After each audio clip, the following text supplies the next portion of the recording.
नमस्कार. स्मिता किचनमध्ये आपलं स्वागत आहे. आज आपण बनवणार आहोत जे चटणीला आपण डाळवं वापरतो त्या डाळव्याची बर्फी बनवणार आहोत आपण. तर त्यासाठी मी हे 2 वाट्या डाळवं घेतलेलं आहे. त्यानंतर 2 चमचे मिल्क पावडर घेतलेलं आहे. 2 चमचे साजूक तूप घेतले. त्यानंतर ज्या वाटीने मी डाळवं मोजून घेतलं होतं त्याच वाटीने 1 वाटी साखर घेतलेली आहे. त्यानंतर 2 चमचे दूध घेतलेलं आहे. थोडंसं सुकं खोबरं आहे आणि 2 विलायची आहेत. तर आता इथे मी सर्वप्रथम एक ताट घेतलेलं आहे. तर आपल्याला बर्फी सेट करण्यासाठी ह्या ताटाला ग्रीस करून घ्यायचं आहे. तर मी आता हे थोडंसं तूप ह्या ताटाला लावून घेणार आहे आणि छान असं आपल्याला हे ग्रीस करून घ्यायचं आहे.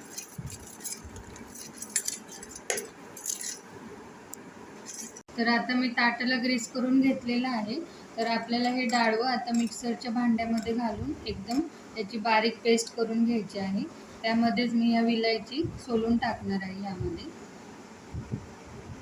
तर हे बघा, हे मी मिक्सरमध्ये बारीक ह्याची पावडर करून आणलेली आहे. ह्यामध्येच विलायची घालून मी हे वाटून आणलेलं आहे. तर आता हे आपण ह्या डब्यामध्ये काढून घेऊया. तर हे बघा, मी आता पाक करण्यासाठी गॅसवर कढई ठेवली आहे. तर आपल्याला ही साखर यामध्ये टाकायची आहे आणि साखर बुडेल इतकं पाणी यामध्ये टाकायचं आहे. आता ह्याचा आपल्याला पाक करून घ्यायचा आहे. तर आपल्याला एकतरी पाक करायचा आहे याचा.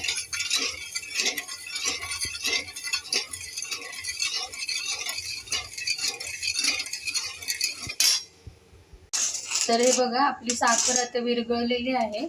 तर आपण यामध्ये आता हे दूध घालणार आहोत 2 चमचे.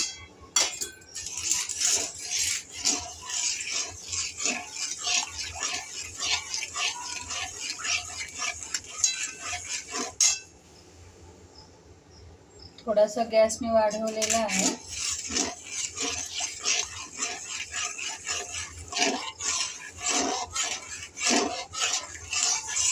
आता हे डाळवं भाजलेलंच असतं पहिल्यांदा, त्यामुळे आपल्याला याला भाजायची गरज नसते आणि ते छान असं बारीक सुद्धा होतं भाजलेलं असल्यामुळे.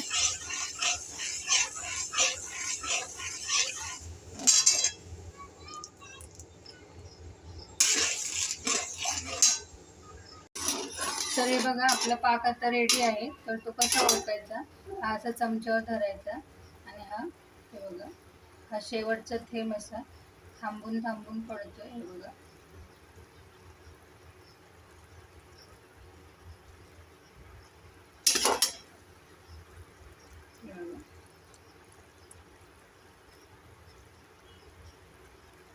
तो ओळखायचा की आपला पाक आता तयार झालेला आहे. तर आता यामध्ये आपण हे वाटून घेतलेलं जे डाळवं होतं ते घालणार आहोत यामध्ये.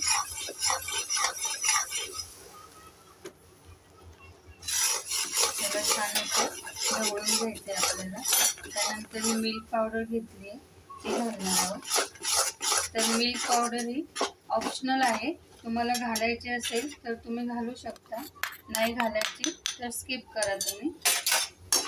तर आता ह्याला छान आपल्याला ढवळून घ्यायचं आहे. तर हे बघा, मी छान असं ढवळून घेतलेलं आहे. आता हे जे तूप घेतलं होतं तर ह्यामध्ये हे टाकणार आहे तूप मी सगळं.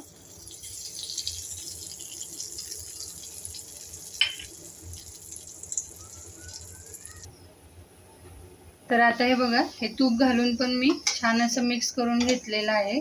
आता आपण जे ताट ग्रीस करून घेतलं होतं तर ह्याला ताटामध्ये आपण ट्रान्सफर करणार आहोत. तर हे बघा, हे ताटात मी असं काढून घेतलेलं आहे. तर आता आपल्याला वाटीच्या सहाय्याने त्याला छान असं पसरवून घ्यायचं आहे ताटामध्ये. तर हे बघा, हे मी पसरवून घेतलेलं आहे. आता ह्यावर आपल्याला गार्निशिंगसाठी हे सुकं खोबरं घेतलेलं होतं तर हे ह्यावर टाकायचं आहे आणि ह्यालाही छान आपण असं प्रेस करून घेणार आहोत. हे बघा, अशा पद्धतीने. तर तुम्हाला जेवढं पातळ वड्या पाडायच्या असतील तेवढं तुम्ही पसरवून घेऊ शकता. तर मी ह्या पद्धतीने आता हे पसरवून घेतलेलं आहे. तर हे बघा, आता ह्याच्या आपल्याला वड्या पाडून घ्यायच्या आहेत. जोवर हे थोडंसं गरम आहे तोवरच वड्या पाडायच्या आपल्याला.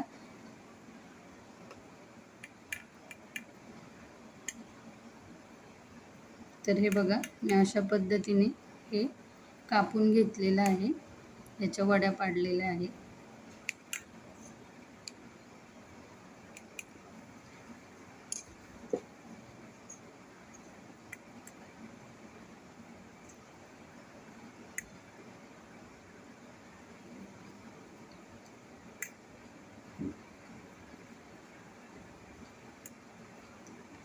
विशेष करून ही सोलापूर आणि कर्नाटक भागामध्ये ही बर्फी बनवली जाते.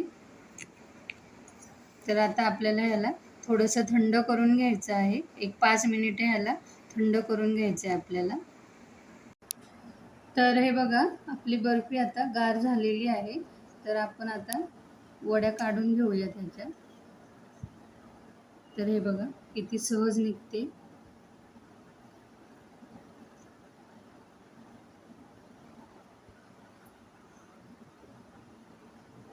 हे बघा. तर आता अशा पद्धतीने मी ह्या सगळ्या वड्या काढून घेते. तर हे बघा.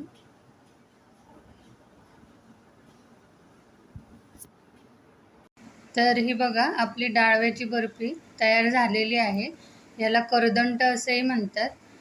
तर तुम्हाला माझी ही रेसिपी कशी वाटली नक्की सांगा कमेंट करून. आणि रेसिपी आवडली असेल तर लाईक करा, शेअर करा आणि चॅनलवर जर नवीन असाल तर चॅनलला सबस्क्राईब करायला विसरू नका. पुन्हा भेटूयात अशाच एका नवीन व्हिडिओसोबत. तोपर्यंत धन्यवाद.